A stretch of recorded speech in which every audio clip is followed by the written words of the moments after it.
Mola, are you saying that Southern Cameroonians, like you call them, the Yes. so-called Southern Cameroonians, Yes. they should boycott the elections?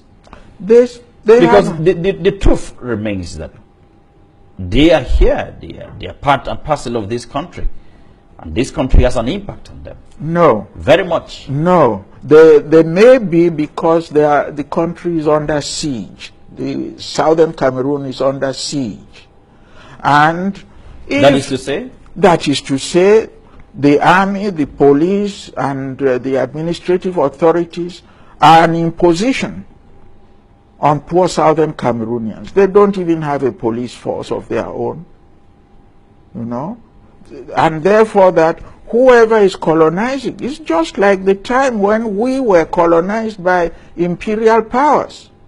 You were not free to do as you, because they will take policemen and gendarmes, people looking like you, to arrest you and beat you up, although they were black people like you. This is what is happening now, that La République du Cameroon is colonizing southern Cameroons. The sharing of power, which the UN stipulated to be the basis on which... let us come back to the elections. Yes. Should they go and vote, participate? I don't see why they should trouble themselves in that. I will not do that, because although I am governed by La République du Cameroon because they are colonizing southern Cameroons, really I have no business there. What is the purpose of an election to elect another president when the issue is hot before an international tribunal, which have said, hey, gentlemen, you better settle the constitutional issue between yourselves? I would say that the priority should be for La République du Cameroon to resolve that constitutional matter with southern Cameroon, and then say that we now want to go for election. Like you said, a Southern Cameroonian president, Yes. that's what you are advocating Yes. for. Yes. How is that going to happen? How is that possible? It would require drawing a proper federal constitution in which there will be input from both sides, not the so-called federal constitution of 1st of September 1961, which was merely La République du Cameroon changing its name. It was just pretext. You can change your name anytime. They changed it from La République du Cameroon to La République Fédérale du Cameroon, United Republic of Cameroon, and back again to La République du Cameroon. It is the same person. There has been no union between Southern Cameroon and La République du Cameroon as required under international law. Come back to the issue of the presidency. Yes. What does it require? You mentioned about the two parties sitting together and then discussing. What again? What more? No, then you will have to amend the constitution and provide for the constitution of which country? Of the created federal constitution. The federal constitution? Yes. It cannot be the constitution of one side alone, either Southern Cameroon. Southern Cameroon had a constitution. La République du Cameroon had its own constitution. So, if you are going to create a federation, it wouldn't be the amendment of either the West Cameroon constitution or the constitution of La République du Cameroon. I don't know whether I've made myself clear. But one party just used trickery, amended its own constitution, and dragged the other person. You've made yourself abundantly clear on that point. Yes.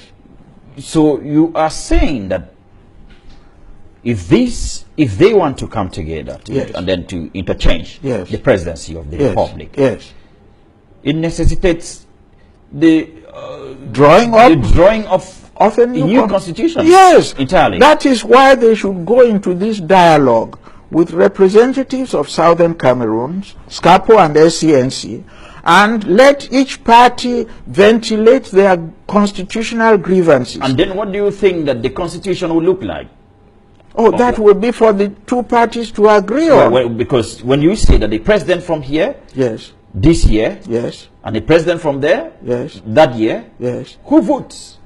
No, if the two parties, they are two separate entities, each of them entitled to independence in their own right. The fact that they are joining together does not extinguish their right to sovereign independence. No, it's like the Gambia and Senegal. At some point, as you would remember from your history, they were Senegambia. But having prepared a treaty of union, filed it at the UN, that provided the conditions whereby the marriage could be dissolved if the need arose. So at a point, after a number of years, they just decided that no, we've had enough of each other, and they went their separate ways. This is what I would like to see between Southern Cameroon and La République du Cameroon. First, there has got to be corrective action. One party has pocketed all the three powers of government over a period of 49 years. If it is prepared to allow the other party, since they were to share these posts equally, to exercise them for the next 49 years before the rotation begins, I am sure that Southern Cameroonians will be delighted to... So in this system of government, this new system, yes, everybody votes? No. I mean, the president? No. If it says that the presidency will alternate from La République du Cameroon to Southern Cameroon. For example, if it's the turn of Southern Cameroon. Yes, the voting will be in Southern Cameroon. Southern Cameroonians. And whoever, if it is Harrison Tamfu who wins election there, goes to Unity Palace. You go to govern people who did not vote you? Is that a possibility? No, this is because you can install people in power through an electoral college. You don't have to have universal elections each time that a position got to be. It could be by groups of people, councils, and so on, voting a particular person. All that needs to do is that the people may perhaps vote for their councils, and the councils have the power to nominate somebody for various positions. This can be done. Even in the United States, the voting of the presidency is not by universal adult suffrage. How soon do you wish this to happen? As soon as convenient, but certainly before the next election. If La République du Cameroon refuses to acknowledge the fact that we were people who were not part of their territory when they got independence, and that if they really value our association as equal to themselves, they should be prepared to dialogue. We don't think... That is before the elections? Before the elections. It is 1 year now since the decision was passed by that tribunal. La République du Cameroon has given no indication as to whether it's prepared for the dialogue. In those circumstances... So you might wish to see an Anglophone, or rather, a Southern Cameroonian president? Yes. By next year during the elections. Yes. I would say that in the constructive dialogue, we will make it clear to them that for 49 years, we have been deprived of our rights, executive, legislature, and judiciary. And that since we were to share these things equally from the word go, are they now prepared that for the next 49 years at least, we should exercise these three powers of government? If they say, we are very sorry, we would like to atone for our sins, I can see no reason why, having voted overwhelmingly to join them, why there should be separation. But it depends on the attitude of La République. If they adopt the position that what we have done, you have to stay with us, then they are the ones precipitating the breakup. If that